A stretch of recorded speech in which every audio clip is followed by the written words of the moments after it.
Kitab 2 Samuel.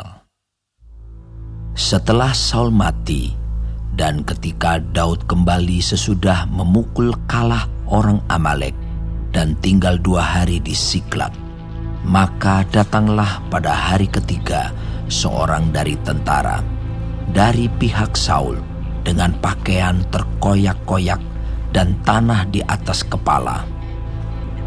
Ketika ia sampai kepada Daud, sujudlah ia ke tanah dan menyembah. Bertanyalah Daud kepadanya, "Dari manakah engkau?" Jawabnya kepadanya, "Aku lolos dari tentara Israel." Bertanyalah pula Daud kepadanya, "Apakah yang terjadi? Coba ceritakan kepadaku." Jawabnya, "Rakyat telah melarikan diri dari pertempuran. Bukan saja banyak dari rakyat yang gugur dan mati, tetapi Saul dan Yonatan anaknya juga sudah mati."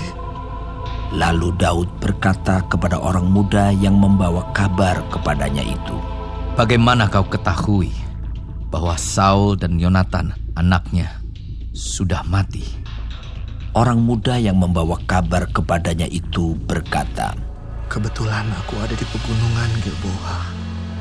Maka tampaklah Saul bertelekan pada tombaknya, sedang kereta-kereta dan orang-orang berkuda mengejarnya.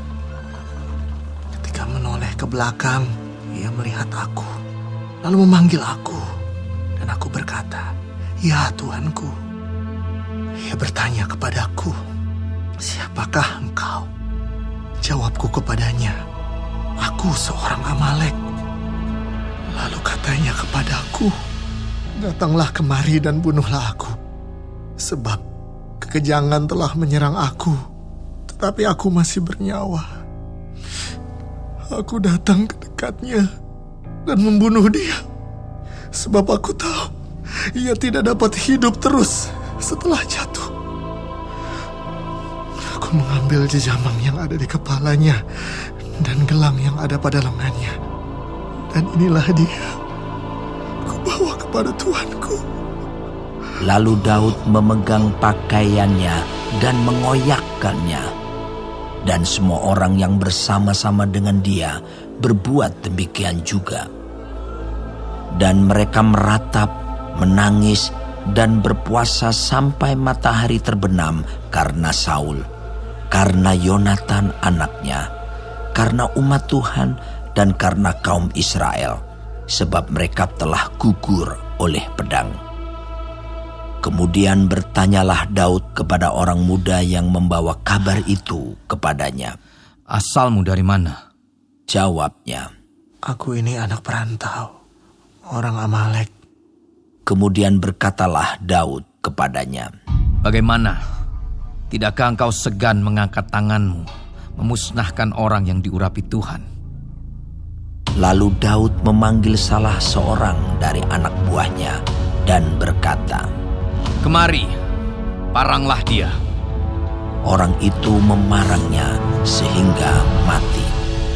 Dan Daud berkata kepadanya, "Kau tanggung sendiri darahmu, sebab mulutmu lah yang menjadi saksi menentang engkau, karena berkata, 'Aku telah membunuh orang yang diurapi Tuhan.'" Daud menyanyikan nyanyian ratapan ini karena Saul dan Yonatan anaknya. Dan ia memberi perintah untuk mengajarkan nyanyian ini kepada Bani Yehuda. Itu ada tertulis dalam kitab orang jujur. "Kepermayanmu, hai Israel, mati terbunuh di bukit-bukitmu. Betapa gugur para pahlawan."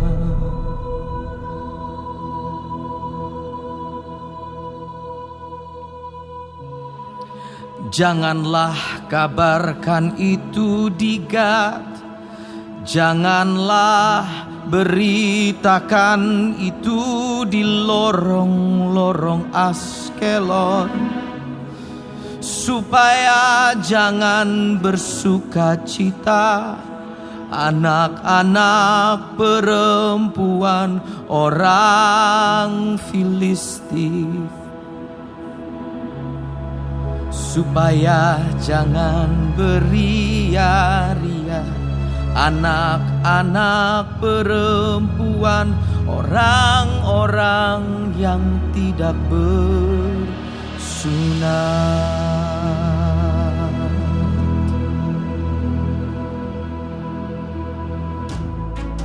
Hai gunung-gunung di Gilboa, jangan ada embun, jangan ada hujan di atas kamu. Hai padang-padang pembawa kematian, sebab di sanalah perisai para pahlawan dilumuri. Perisai Saul yang tidak diurapi dengan minyak.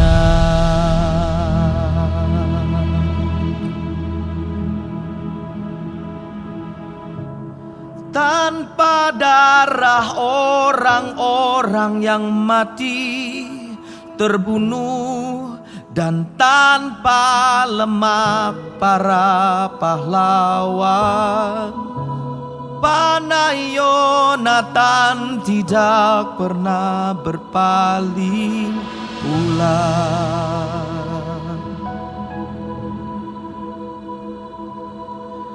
Dan pedang Saul tidak kembali dengan hampa.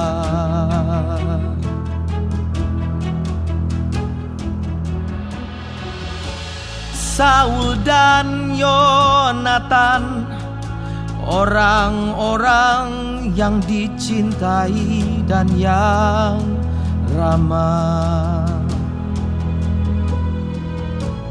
dalam hidup dan matinya tidak terpisah.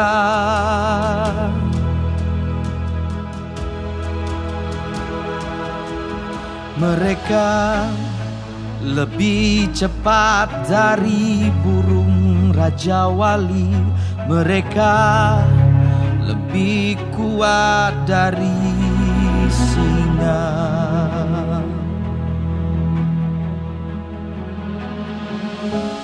Hai anak-anak perempuan Israel, menangislah karena Saul yang mendandani kamu dengan pakaian mewah dari kain kirmisi, yang menyematkan perhiasan emas pada pakaianmu.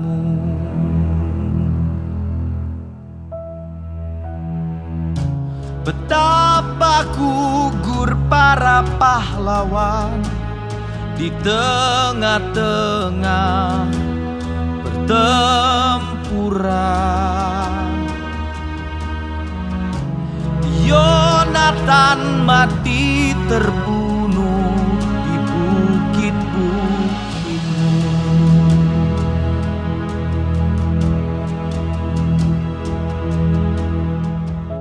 Merasa susah aku karena engkau, saudaraku Yonatan.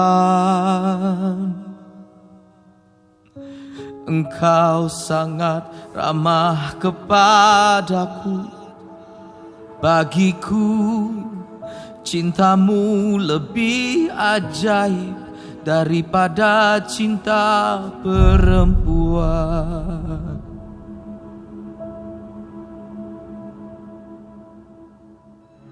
Betapa gugur para pahlawan dan musnah senjata-senjata